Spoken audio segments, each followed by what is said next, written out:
Hey guys, Professor Bill, Comic Book University, and Challenge of the Super Sons, Chapter 3. Okay, let's see what we got in this one. This is mostly a linear story that skipped something and seems to be doubling back on itself. I was not expecting this. Also, I wasn't expecting that this run was going to be so dumbed down, but I believe I understand why. We're going to talk about all that stuff after we give credit where credit's due. So, Chapter 3 is called Little Wonders. The story and words are by Peter J. Tomasi. The art is by Max Rainer. Luis Guerrero doing the colors and Rob Lay on letters. Rainer and Guerrero doing the cover art. And let's move on from there. So I enjoy the idea that the art is always so perfect for this story, for these Super Sons stories. It's something that it tells you that it's for the child at heart, right?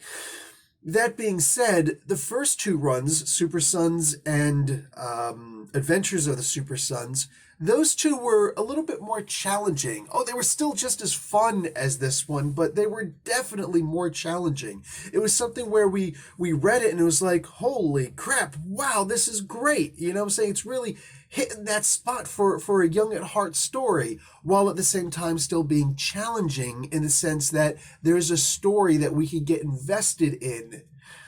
In Challenge of the Super Sons, there is no challenge to the adult reader. I read this and I'm like, I enjoyed reading this. I had fun reading this, but it was extremely linear. Like there was no twist, no turn, no holy crap, now I get it. There was nothing like that. There was no need to have a now I get it moment with these stories, with all three of these issues so far. Which makes me think that they're making this more of an ink story, a story that's a run that's actually more geared towards children. I look at this and I'm like, dude, my 5 and 7 year old kids are going to love, like, absolutely love the Challenge of the Super Sons when it finally comes out in trade paperback, which I'm going to get and slap DC in the face for being so dumb as to not make these individual issues, because I do also want my kids to appreciate floppies. And DC is taking that away from us, mind you. It's okay, we still have the Sonic book. My kids enjoy the Sonic book. But yeah, like they're gonna love this, just they're not gonna read this online. So it's funny because by the time that this actually comes to print, if it ever does come to print by DC, by the time that it does, I don't know that the sales are going to be something that they're looking forward to telling Tomasi, yeah, make some more of these stories. Because at the end of the day, Tomasi needs to make more of these stories. I actually love Tomasi. The idea of Peter Tomasi and Max Rainer, or whoever's going to do the art in this particular fashion, these stories need to be told and they need to be put out in a format so that kids can get a hold of and read these. And this is going to be the way. This book, not anything that Marvel's doing, not anything else that DC is doing, not anything else that anybody else is doing, with the possible exception of Sonic. This is the story that's going to keep the superheroes of today alive in the minds of the children and the future purchasers on the morrow. It freaking breaks my heart, rattles my brain, and kind of dislocates my jaw a little that the morons at DC haven't figured out the true purpose of this book, where this book can do the most good for DC, for comic books in general. I love this book, and I wish it was an actual book instead of just a file that I'm looking at. Do they actually? They don't actually send it to. I'm talking about Comixology. No, I actually go to Comixology to get the, but it doesn't actually. I can't do offline reading. Maybe I can. Maybe there's a way I can do it. I just don't know how to do it.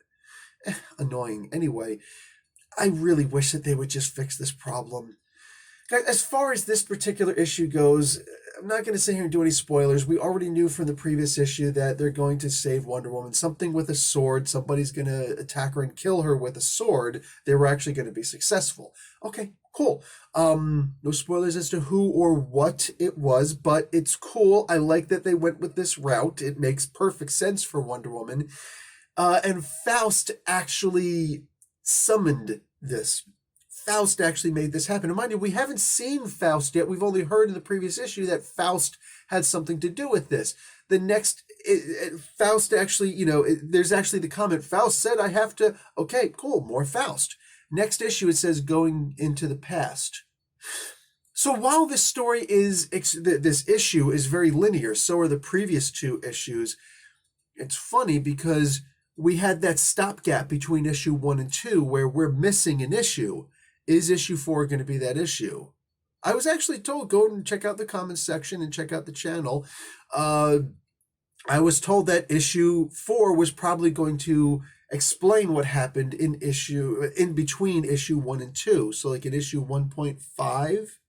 I don't know if that was a mistake that DC made. Like I said, I believe that it was a mistake that DC made. They, accidentally skipped a book and then at the last moment put chapter 2 on it. I don't know. Whatever it is, I'm sure it's going to be explained. It's going to be fixed, so to speak, with chapter 4. I'm wondering when the trade comes out, are they going to make chapter 4 actually chapter 2 in order to make it simpler to read? I don't know. I honestly don't know.